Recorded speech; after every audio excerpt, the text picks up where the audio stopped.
The railways were built entirely for the advantages of the British.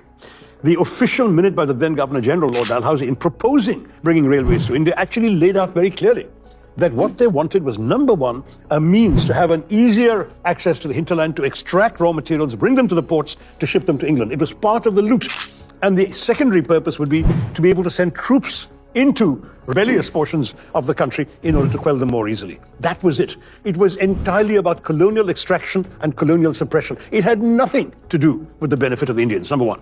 Number two, the railways were built entirely on the backs of the Indians, with Indian taxes paying for every penny practically of the construction, whereas the profits entirely went to Britons living in England and buying shares in the railways and the stock exchange. It was the single most profitable investment in Britain in any London Stock Exchange transaction between 1845 and 1875 was to invest in the Indian railways. The railways were run entirely by the British.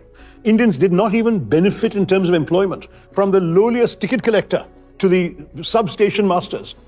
Everyone was white and British. Right up to the First World War.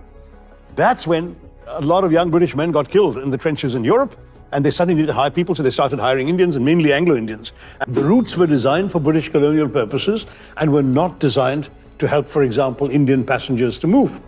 Indian passengers, but they were herded in like cattle. If you want, that was the original cattle class. It was wooden benches or none at all, people shoved in literally like animals, and yet they paid more in terms of the then prevailing national income. They had the highest and most expensive passenger tickets in the world, whereas the British companies using the same trains for freight had the lowest and cheapest freight rates in the world. Now, all this is amply researched and documented. For the British to claim the slightest credit for having done any good to India through the railways is arrant hypocrisy.